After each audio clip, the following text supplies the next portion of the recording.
gloire.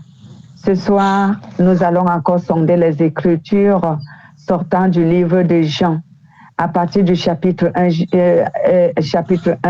versets 6 à 8. Et le thème que tu nous as donné, Seigneur, c'est de parler de notre précurseur, le précurseur du Christ.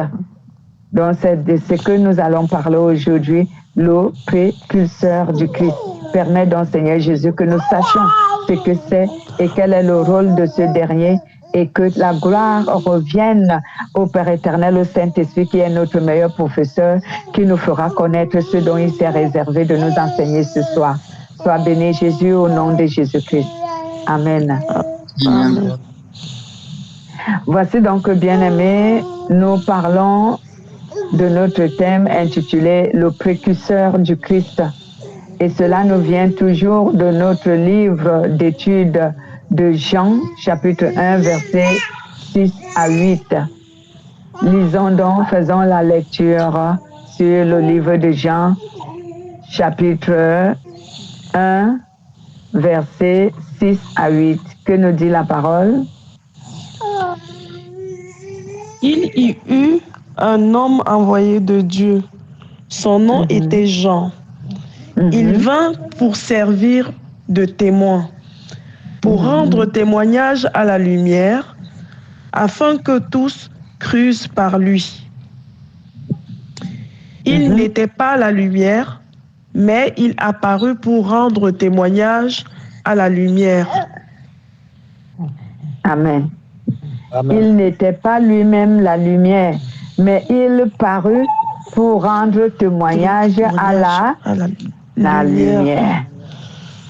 Déjà, bien-aimé, notre thème nous parle du précurseur du Christ. Le précurseur ici est une personne qui prépare la voie et qui annonce l'arrivée d'une grande personnalité. Donc, c'est quelqu'un qu'on envoie en avant, celui qui doit arriver. On envoie une personne en avant pour que cette personne-là prépare l'arrivée de cette grande personnalité. Et la personne qui était une grande personnalité ici, dont on avait envoyé le précurseur pour qu'il prépare son arrivée, c'était le Christ. Donc, Jean est donc ce précurseur. Jean-Baptiste, bien sûr. Ce n'est pas Jean l'apôtre. C'est Jean-Baptiste dont on parle ici. Donc, Jean-Baptiste est donc le précurseur du Christ. Parce que c'est lui qu'on a envoyé avant le Christ pour qu'il vienne préparer la venue du Christ. Pour qu'il vienne témoigner, voilà le véritable mot, pour qu'il vienne témoigner la venue du Christ. C'est pour cela que Jean, lorsque l'heure avait commencé pour que Jean commence cette mission, il a commencé sa mission par l'évangélisation. Donc, il a commencé à annoncer aux hommes l'arrivée du Messie qui devait arriver pour donner aux hommes un moyen d'être sauvés. Donc, il est venu annoncer le salut aux gens. Il leur a dit, il y a quelqu'un qui arrive et il vient pour la délivrance d'Israël. Il vient pour la délivrance des êtres humains.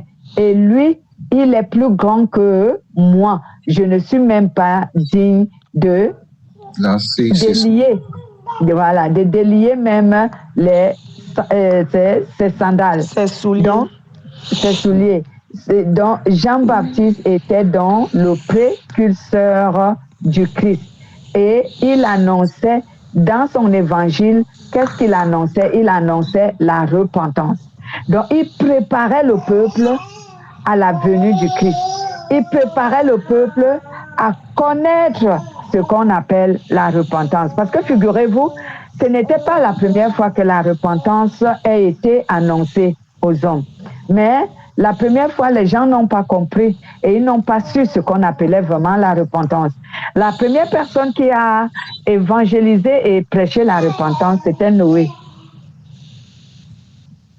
C'était Noé lors lorsque Dieu lui a dit de dire à toute personne de venir entrer dans l'arche, parce qu'il y a un déluge qui devait arriver. C'était de l'évangélisation que Noé faisait, et cette évangélisation était du genre à pousser les êtres humains à la repentance. Mais les hommes n'ont pas compris vraiment ce qu'on appelait la repentance. C'est pourquoi la plupart ont péri, parce qu'ils n'ont pas su ce que Noé leur faisait connaître. Et la deuxième personne a prêché vraiment la repentance et annoncé la repentance aux hommes, c'était Jean-Baptiste. Parce que lui aussi, lorsqu'il vient pour annoncer la parole, lorsqu'il vient pour annoncer la bonne nouvelle aux hommes, il leur parle de la repentance. Il leur dit, repentez-vous de vos péchés, afin que celui qui arrive, il vous remplisse de sa puissance pour que vous puissiez être sauvés. Lisons Matthieu chapitre 3, versets 1 à 12. Matthieu chapitre 3. Oui, allons. Le livre de Matthieu.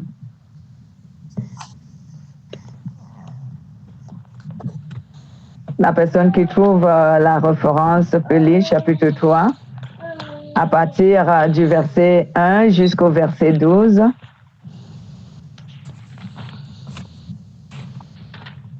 Moi, je lis. Ouais, allez-y. En ce temps-là, parut Jean-Baptiste, il prêchait dans le désert de Judée. Il disait, repentez-vous car le royaume des cieux est proche. C'est lui dont le prophète Isaïe a dit, c'est la voix de celui qui crie dans le désert, préparez le chemin du Seigneur, rendez droit ses sentiers. Jean avait un vêtement de poil de chameau et une ceinture de cuir autour des reins. Il se nourrissait de sauterelles et de miel sauvage. Les habitants de Jérusalem, de toute la Judée et de toute la région du Jourdain venaient à lui. Et ils se faisaient baptiser par lui dans le fleuve du Jourdain en confessant leurs péchés. Comme il voyait venir au baptême beaucoup de pharisiens et de sadducéens, il leur dit, race de vipères, qui vous a appris à fuir la colère à venir? Produisez donc du fruit digne de la repentance et imaginez pas pouvoir dire, nous avons Abraham pour père, car je vous déclare que c'est Pierre ici, Dieu peut susciter des enfants à Abraham. Déjà, la cognée est mise à la racine des arbres. Tout arbre, donc, qui ne produit pas de bons fruits est coupé et jeté au feu. Moi, je vous baptise dans l'eau en vue de la repentance, mais celui qui vient après moi est plus puissant que moi, et je ne mérite pas de porter ses sandales. Lui vous baptisera d'Esprit Saint et de feu. Il a son van à la main. Il nettoiera son aire. Il amassera son blé dans le grenier, mais il brûlera la paille dans le feu qui ne s'éteint pas. Amen. Oui, amen. Ouais. Dans le cours, il tient son vent dans la main pour séparer le grain et de la paille. Il va ranger son grain dans le grenier, mais la paille, il va la brûler dans le feu qui ne s'éteint pas. Voici donc, bien-aimés, Jean-Baptiste avait poussé les gens à la repentance. Il leur a dit, repentez-vous de vos péchés, parce que il y a celui qui arrive. Et lui, il a une puissance qui est au-dessus de celle dont moi je peux avoir. Et je vous annonce son avenue, afin que pour le recevoir, vous puissiez vous repentir. Pourquoi Jean invitait donc les gens à la repentance? Parce que en fait, pour être sauvé, en d'autres termes, pour se convertir, le véritable parcours commence par la repentance. La vraie repentance. Cela veut dire que tu commences pas par la confession des péchés comme nous on pense. La repentance dont Jean parle ici, c'est de croire en Dieu, de s'abandonner à Dieu et de lui confier ta vie. En d'autres termes, c'est ce que nous appelons souvent vulgairement accepter Jésus. Mais en réalité, on n'accepte pas Jésus, mais on reçoit Jésus. La vraie version, c'est recevoir Jésus. Pourquoi? Parce que tu reçois l'esprit de Jésus dans ton esprit, dans ton âme. C'est ce qu'on appelle la conversion. Et cela ne se passe pas seulement par une simple confession de péché. Mais il faut que dans ton cœur, tu reçois Jésus. Et tu dois recevoir Jésus comment? Nous allons apprendre cela lorsque nous allons arriver sur le chapitre, sur le verset 12. Toujours le Jean chapitre 1, mais verset 12. On va donc comprendre comment on reçoit Jésus. Mais d'avance, on en parle aujourd'hui pour comprendre que la repentance dont Jean invitait les gens ici à faire, ce n'était pas une simple confession de péché, comme les gens pensent souvent que dès qu'ils confessent leur péché, c'est qu'ils se sont repentis. Non, non. Et même quand nous lisons le livre de Proverbes, chapitre 28, au verset 13, qui peut nous lire ça? Proverbes, le livre de Proverbes, chapitre 28, verset 13. Quelqu'un a la page? Je vais lire. Celui qui cache ses fautes ne réussira pas. Mais celui qui les connaît, qui les reconnaît et les abandonne est pardonné. Qui peut me lire une autre version? Surtout lui second. Celui qui cache ses transgressions ne prospère point, mais celui qui les avoue et les délaisse obtient miséricorde. Exact. Celui qui cache ses transgressions ne prospère pas, mais celui qui les avoue et les abandonne. C'est ça la repentance. Donc la repentance ici, c'est pas une simple confession de péché. Parce que les gens pensent que parce que Jean les recevait, ils confessaient leurs péchés et ils se faisaient baptiser, ils se disaient que c'est ça la repentance. Non, c'est pourquoi Jean leur a dit, repentez-vous, surtout lorsqu'il a vu venir à lui les Sadducéens, les scribes, les pharisiens. Il leur a dit, vous venez vous faire baptiser. Qui vous a conseillé de fuir la colère à venir? Alors, si vous venez vous baptiser, produisez donc le fruit qui est digne de la repentance. En fait, il voulait leur dire que ce n'est pas le fait de venir confesser vos péchés devant moi qui fera de vous des âmes sauvées, des êtres sauvés. Mais, alors, appliquez exactement ce que la repentance recommande. Donc, tu fais quoi? Tu avoues tes péchés, tu les délaisses. C'est ça la repentance. Tu avoues et tu délaisses. Et donc, à ce moment, c'est pourquoi Jean leur disait, dès maintenant que vous m'avez confessé vos péchés, délaissez-les. Lorsque je vous noie dans les eaux du baptême, lorsque je vous immerge dans les eaux du baptême, quand vous ressortez de là, ne repartez pas reprendre votre vie que vous aviez avant. Alors, suivez celui que je vous parle et il vous enseignera comment vous devez mener votre vie désormais afin que vous soyez donc sauvés. Quand il leur disait ça, donc en fait, comme je le disais tantôt, il les invitait à la conversion en Jésus-Christ. Et c'était là la mission de Jean. Jean est une personne qui a été envoyée sur la terre uniquement pour parler de ce que je dis, d'annoncer aux hommes la repentance. C'est que de pousser, de dire aux hommes de croire en Jésus-Christ. Je reviens sur le livre de Jean, excusez-moi. C'est pour cela que la Bible dit qu'il est venu rendre témoignage à la lumière. Il est venu rendre témoignage à la lumière. Verset 6, Dieu a envoyé un homme qui s'appelait Jean. Il est venu comme témoin pour être le témoin de la lumière, afin que tous croient en lui. Afin que tous croient en lui. Donc, c'était uniquement la seule mission que Jean avait à accomplir dans ce monde. Donc, il devait présenter Jésus-Christ aux hommes. Et cela pourquoi? Parce qu'en fait, les gens ne connaissaient pas Jésus.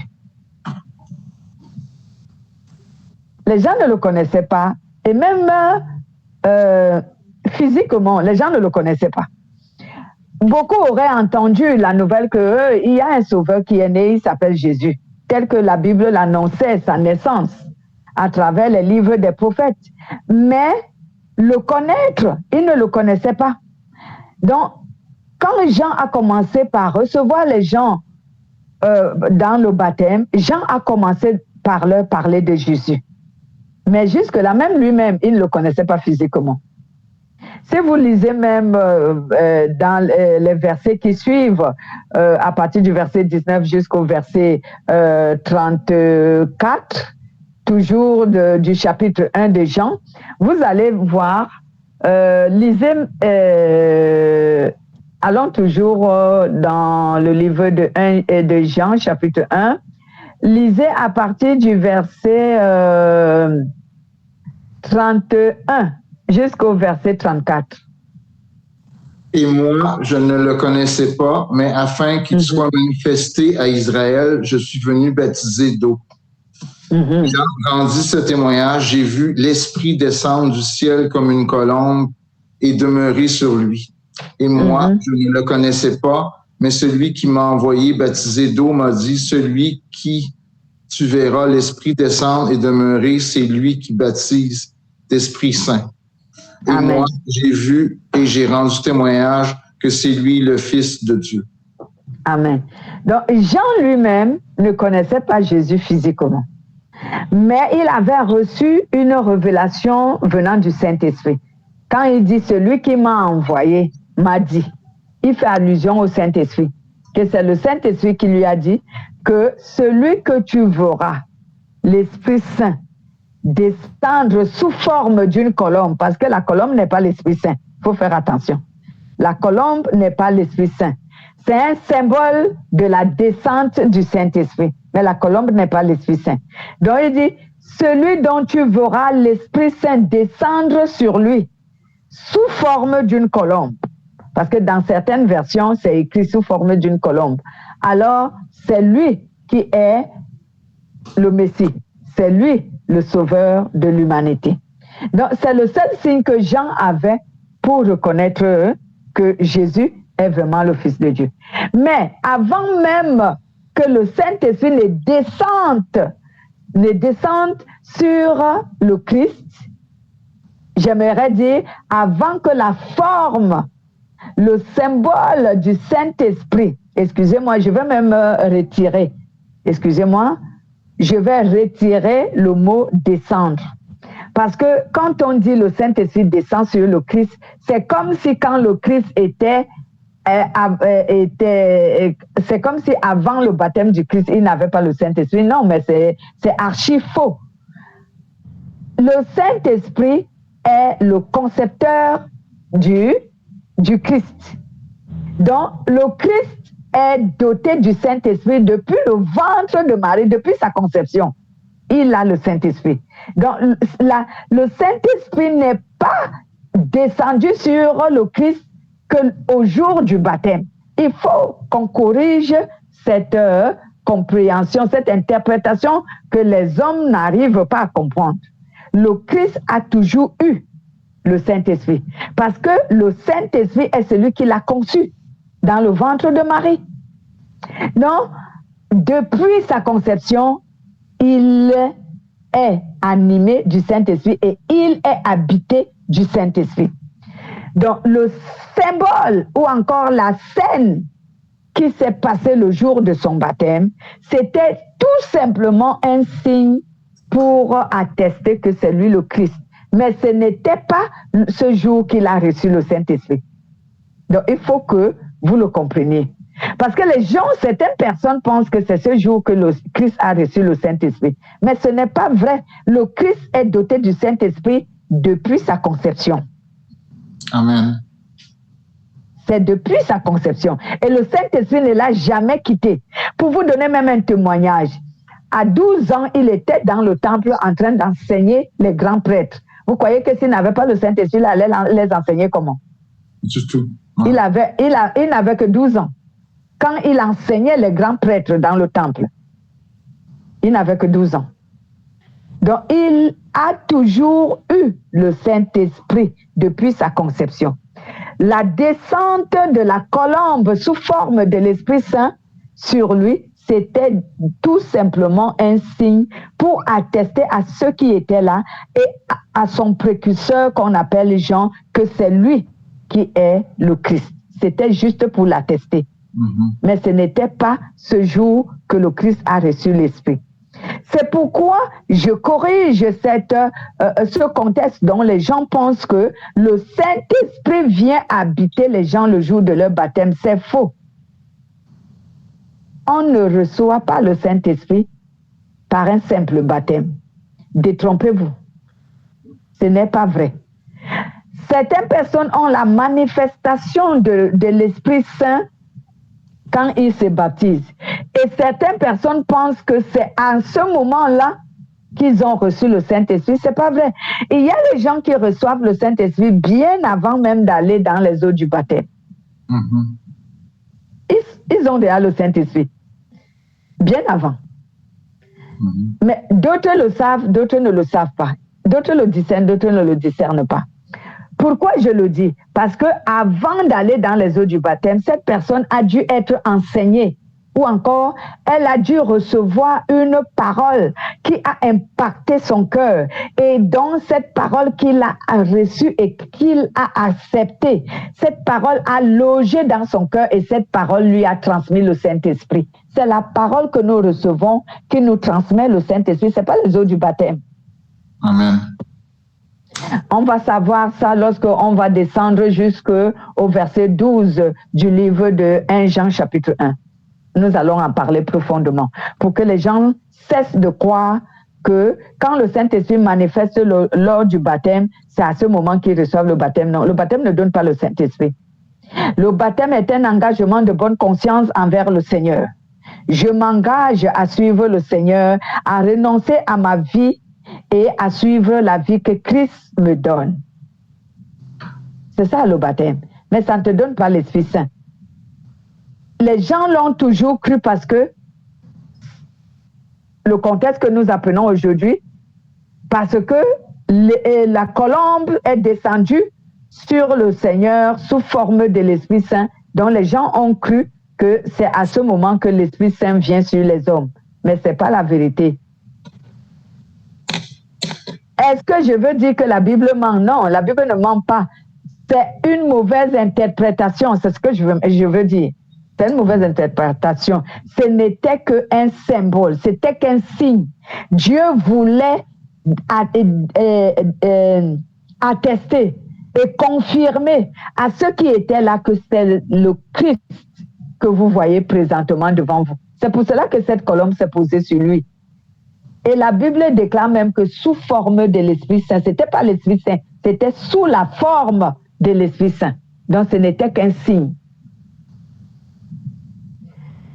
C'est une erreur à corriger. Si l'on croyait que le Christ a reçu le Saint-Esprit le jour de son baptême, il fait erreur, il s'est trompé. Et si l'on croit que la colombe est le Saint-Esprit, ce n'est pas la vérité. La colombe n'est pas le Saint-Esprit. Voilà. Nous continuons, bien-aimés. Il est souvent très bon d'être édifié pour corriger nos erreurs. Parce que vous savez, la Bible déclare que la foi vient de ce que l'on entend et ce que l'on entend vient de la parole du Christ. Donc, si tu entends une mauvaise interprétation de la parole de Dieu, ta foi sera erronée. Donc, tu n'auras pas une véritable foi. Parce que ce qui suscite un semblant de foi en toi est une erreur. C'est pour cela que vous voyez aujourd'hui, la plupart des chrétiens n'ont pas une véritable foi. Parce que la parole qu'ils pensent leur avoir donné la foi n'était pas la vraie parole. Et comme le Saint-Esprit ne se trouve pas dans une parole erronée, donc il ne va pas venir en toi. Le Saint-Esprit se trouve sur la parole et authentique, l'évangile authentique de notre Seigneur Jésus-Christ. C'est elle qui a le Saint-Esprit. C'est elle qui suscite la foi. C'est elle qui donne l'Esprit Saint. Parce que l'Esprit Saint se trouve dans la parole de Dieu. Merci Saint-Esprit de Dieu. Donc, bien-aimés, Jean avait donc pour mission de faire connaître le Christ à ceux qui venaient au baptême. Il avait pour mission de leur faire connaître que le Sauveur de l'humanité est déjà venu. Le Sauveur de l'humanité, il est déjà dans notre monde. Et il vient pour accomplir ce que les prophètes ont annoncé. Sauver l'humanité de la condamnation à la mort. Et leur donner le salut pour qu'ils héritent la vie éternelle auprès de Dieu et dans son règne éternel. Le règne éternel de Dieu, j'ai prêché ça dans l'un de nos enseignements, c'est ce qu'on appelle le royaume de Dieu. Et lorsque le Saint-Esprit est venu dans le monde, il a amené le royaume, c'est lui le royaume de Dieu dans le monde.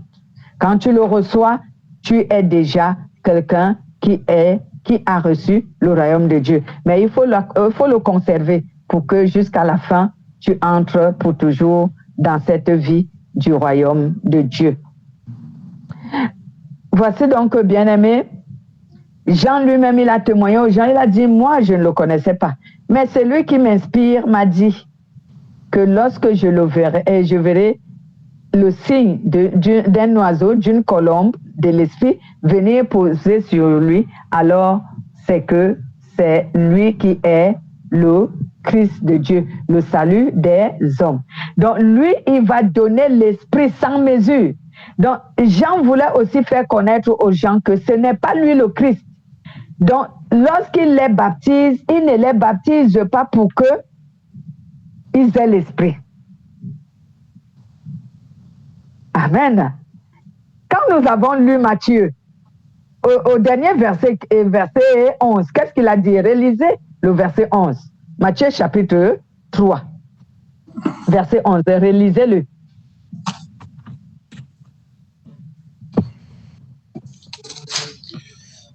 « 3:11 Moi, je vous baptise dans l'eau en vue de la repentance, mais celui qui vient après moi est plus puissant que moi, et je ne mérite pas de porter ses sandales. Lui vous baptisera d'Esprit Saint et de feu. » Exact.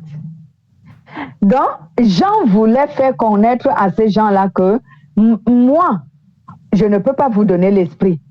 Moi, je vous baptise seulement pour un engagement de bonne conscience envers Dieu. Donc, je vous présente l'alliance de Dieu pour que vous y entrez. C'est ce que Jean leur faisait connaître. Mais il leur disait, pour que vous entrez alors dans cette alliance, il va forcément falloir que celui qui donne l'Esprit vous accorde l'Esprit. Donc, cela confirme ce que je venais de vous dire maintenant, que le baptême d'eau ne donne pas l'Esprit.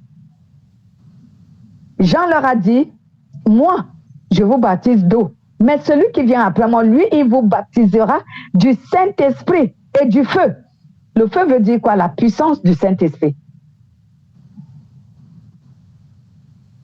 Donc, voilà la confirmation de ce que je venais de dire tout à l'heure, que le baptême d'eau ne donne pas le Saint-Esprit aux gens. C'est une erreur, il ne faut jamais croire à ça. Si tu vois quelqu'un être rempli du Saint-Esprit, pendant qu'il prend les eaux du baptême, sachez qu'il a eu le Saint-Esprit avant d'entrer dans les eaux du baptême. Parce que ce n'est pas tout le monde qui est rempli du Saint-Esprit quand il entre ou quand il sort des eaux du baptême. Les autres sortent des eaux du baptême, le Saint-Esprit ne manifeste pas. D'autres, ils manifestent. Ça dépend. Mais souvent, la personne qui a eu le Saint-Esprit, avant d'aller dans les eaux du baptême, il est souvent rempli du Saint-Esprit. Maintenant, je vais vous donner une autre explication sur certains phénomènes qui se passent lors du baptême. Il y a les gens qui sont délivrés des démons lors du baptême. Ouais. Ou encore, je ne sais pas s'ils sont vraiment délivrés. D'autres, ils ont la manifestation des démons lors du baptême. Qu'est-ce qui se passe souvent en fait? Est-ce que cela veut dire que ces gens-là ont reçu le Saint-Esprit? Et non. Cela veut tout simplement dire que le Saint-Esprit est en train de se manifester au milieu d'eux. Alors, comme les démons ne supportent pas la présence du Saint-Esprit, ils sont obligés de se manifester. Un autre exemple. L'homme qui était fou et qui habitait les cimetières. Lorsque ces démons sont venus se manifester devant le Seigneur, est-ce que cet homme avait reçu le Saint-Esprit? Non, il n'avait pas reçu le Saint-Esprit. Mais ces démons sont venus se manifester. Pourquoi? Parce qu'ils avaient peur de l'Esprit Saint qui habitait en Christ. C'est pour cela qu'ils sont venus se manifester en disant au Christ que pourquoi es-tu venu nous tourmenter? Nous, on était tranquillement, on habite dans le corps de cet homme. Maintenant, toi, tu viens nous tourmenter. Et le Christ leur demande, vous êtes qui? Il dit, nous sommes légion. Légion veut dire beaucoup de démons. Christ et il supplie le Seigneur parce qu'il savait que le Seigneur allait les chasser. Il supplie le Seigneur, si tu veux nous déloger de cette maison, ne nous jette pas dans les abîmes, mais envoie-nous dans ce troupeau de porcs qui passe. Et le Christ leur a dit, alors sortez, allez là-bas. Mais est-ce que cela veut dire que cet homme, puisqu'il a été délivré des démons, est-ce qu'il a reçu le Saint-Esprit? Non, il n'a pas reçu le Saint-Esprit, je suis désolée. Donc, il y a des gens dont leurs démons manifestent lors du baptême et ils croient qu'ils ont reçu le Saint-Esprit. C'est pas vrai. Ce n'est pas la vérité. C'est ton démon qui manifeste parce qu'il ne supporte pas la présence du Saint-Esprit dans le lieu où vous êtes. Ou dans la présence de sa manifestation, de sa puissance. Les démons ne supportent pas, alors ils se manifestent. Mais cela ne veut pas dire que celui qui manifeste, celui sur qui les démons manifestent, cela ne veut pas dire qu'il a reçu le Saint-Esprit. Parce que c'est une confusion souvent. Certaines personnes pensent qu'il a reçu le Saint-Esprit. Qui vous a dit que lorsque quelqu'un reçoit le Saint-Esprit, il doit forcément manifester? C'est pas un signe qu'on a reçu le Saint-Esprit, je suis désolée. C'est pas un signe. Parce que certaines personnes se manifestent pour qu'on pense qu'ils ont reçu le Saint-Esprit. Mais non, quand on reçoit le Saint-Esprit, on n'a pas besoin de manifester. Le Saint-Esprit n'est pas un esprit sauvage. Il ne fait pas tomber les gens, il ne fait pas crier les gens. C'est les démons qui font crier les gens et les faire tomber. Il faut que les chrétiens cessent de s'illusionner. Le Saint-Esprit n'est pas un esprit sauvage. Ce sont les démons qui sont sauvages. C'est eux qui manifestent. Ce n'est pas le Saint-Esprit. Le Saint-Esprit ne manifeste pas en faisant tomber les gens. Il ne manifeste pas en faisant crier les gens. Il ne manifeste pas en faisant tout un désordre que je vois souvent. Non. Le Saint-Esprit est un esprit très discipliné, très ordonné et très respectueux. Il va faire te basculer au sol pour qu'on dise que tu es rempli du Saint-Esprit. Non, non, non, non, non, non, non, non, non. Arrêtons de nous illusionner. Si d'autres chrétiens même le font exprès, ils ne sont même pas animés ni par un démon, ni par le Saint-Esprit. Ils le font exprès, juste pour qu'on dise qu'ils ont reçu le Saint-Esprit, alors que c'est faux. Ouais. Oui, d'autres le font exprès. Ah ben, les êtres humains sont drôles. Vous ne pouvez pas imaginer. Je prie Dieu que vous arrivez à diriger un groupe de personnes pour comprendre l'humain. L'humain est compliqué. Il y a les humains qui ne sont pas ni animés par les démons, ni animés par le Saint-Esprit, mais ils font exprès pour tromper. On dirait qu'ils sont les agents du diable en ce lieu-là, juste pour distraire. Parce que vous savez, cette histoire-là distrait les gens. Lorsque les gens tombent, ils crient, ils font toutes ces scènes-là. Ça distrait certaines personnes. Il y a souvent des gens qui sont concentrés en train de prier. Mais lorsqu'on commence à crier à gauche, à droite, à faire tout un désordre, autant pour moi, toi qui étais concentré à prier, tu perds la concentration. C'est souvent un phénomène diabolique. Ouais, j'en doute pas. Mais d'autres qui font ce genre de désordre, ils sont possédés par les esprits malins. Mais excusez-moi, je ne vais pas utiliser ces termes Saint-Esprit. Merci de m'avoir arrêté. Les dirigeants qui sont souvent là, qui sont eux aussi des aveugles, ils les font croire que c'est le Saint-Esprit qui les a remplis. Je prends un exemple. Quand les apôtres, le Saint-Esprit les avait remplis, est-ce que les apôtres, vous avez entendu un apôtre est tombé au sol, il a commencé à crier, à faire tout un désordre, à trembler, à entrer en transe? Est-ce que vous avez appris que les apôtres sont entrés en transe parce que le Saint-Esprit est descendu sur eux? Non, pas du tout. Mais vous croyez que si c'était le cas, les apôtres n'allaient pas faire ça? Ils étaient déjà probablement habités en partie parce qu'ils avaient déjà reçu la parole. Non, ils n'avaient pas reçu le Saint-Esprit parce qu'ils n'étaient pas encore envoyés dans le monde. OK. Non. Même quand Jésus les a envoyés 2 à 2 prêcher la parole de Dieu, il a ordonné à l'Esprit Saint de les accompagner, mais l'Esprit Saint ne les habitait pas. OK. Il faut bien comprendre la parole de Dieu. Parce que le Seigneur Jésus leur avait dit il y aura un moment où il enverrait l'Esprit Saint les accompagner dans leur mission parce qu'ils auront besoin du Saint-Esprit. Du Saint-Esprit. Dans le livre de Actes, chapitre 1, verset 8, lisez. Actes des apôtres. Ouais, chapitre 1, verset 8.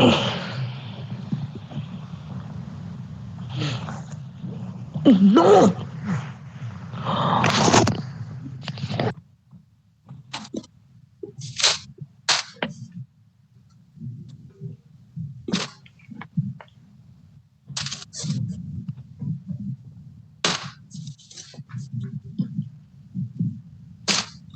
Acte 1, verset 8. Oui. Mais vous recevrez une puissance, celle du Saint-Esprit, survenant sur vous, et vous serez mes témoins à Jérusalem, dans toute la Judée, dans la Samarie et jusqu'aux extrémités de la terre. Voilà. Donc, même quand les apôtres ont reçu la parole de Dieu, quand Jésus leur a prêché, ils n'avaient pas encore le Saint-Esprit parce que le Saint-Esprit n'était pas encore envoyé dans le monde. Parce que Jésus leur avait dit que c'est quand il va partir qu'il va les envoyer le Saint-Esprit. Étant donné que Jésus n'était pas encore parti, le Saint-Esprit ne pouvait pas venir sur les apôtres. Le Saint-Esprit ne pouvait pas venir sur les hommes. Donc, vous voyez aussi Jean chapitre 14, à partir du verset 16 à 18. Je vais vers le Père et je prierai le Père pour qu'il vous envoie l'Esprit Saint. Et quand celui-ci viendra, il habitera en vous et il sera avec vous. Il ne sera pas avec ceux du monde parce qu'ils ne le connaissent pas. Mais vous le connaissez, il sera avec vous et il demeurera avec vous. Je ne vous laisserai pas orphelin, mais je reviendrai vers vous. Amen. Et quand vous lisez également Jean chapitre 16, à partir du verset 8 ou à partir du verset 7, il dit, il faut que je m'en aille. Si je ne pars pas, le Saint-Esprit ne viendra pas à vous. Il ne viendra pas à vous. Amen. C'est exact ce que j'ai dit. Voilà. Donc, voici donc les apôtres, quand ils étaient dans la chambre haute, attendant que le Saint-Esprit vienne sur eux, lorsqu'il s'est posé sur eux, la Bible déclare que il est venu sous forme du feu. Alors que quand il montrait le signe pour attester qui était le Christ, il est venu sous forme d'une colombe. Et lorsque il démontrait maintenant sa puissance pour remplir les apôtres, il est venu sous forme de langues de feu. et qui se sont posés sur eux. Et maintenant, si une langue de feu se posait sur toi, tu ne manifesterais pas parce que tu brûles. Bon, c'était une plaisanterie, c'était une blague. Donc, le Saint-Esprit, maintenant, est venu sur eux sous forme de feu. Et ils étaient remplis de l'Esprit Saint, mais aucun d'eux n'est tombé. Aucun d'eux n'a fait des grimaces. Hein? Aucun d'eux n'est entré en transe. La Bible déclare qu'ils se sont seulement mis à parler en d'autres langues. Donc, vous croyez vraiment que si c'est le Saint-Esprit qui habite un être humain, il est obligé d'entrer en transe? Il est obligé de parler de manière à grogner comme un animal? Vous croyez que c'est le Saint-Esprit, ça? Non. À se tirer comme quelqu'un qui se bat? Vous croyez que c'est le Saint-Esprit, ça? Non. C'est un démon qui lutte pour sortir du corps de l'homme. Pas parce que le Saint-Esprit est entré en cette personne, mais parce que la présence du Saint-Esprit est là. Et il ne supporte pas sa présence. Amen. Voilà. Donc, le Saint-Esprit a voulu lui-même que nous allions jusqu'à ce niveau afin que nous puissions donc comprendre comment est-ce que ce que Jean enseignait à tous ceux qui venaient se faire baptiser.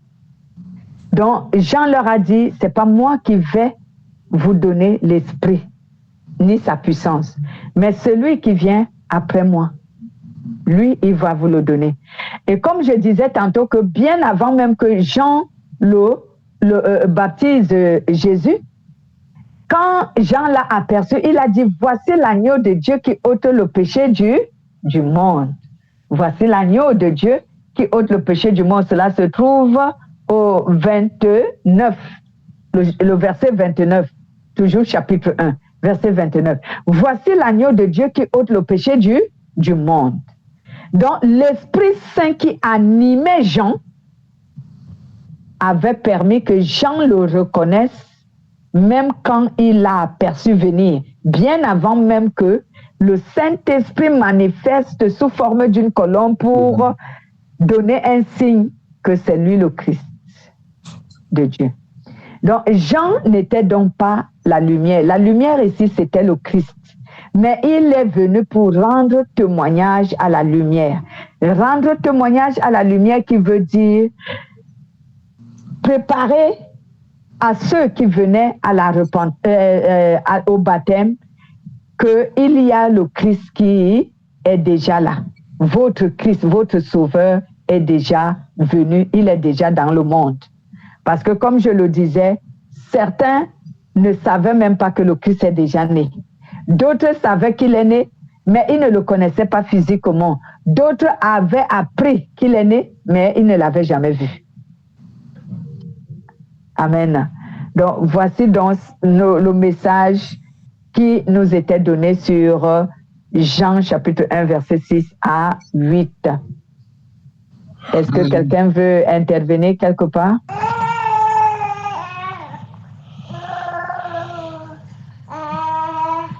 Non. Il y a Gracie qui est intervenu. Ouais, c'est vrai. Gracie a dit, c'est à mon tour.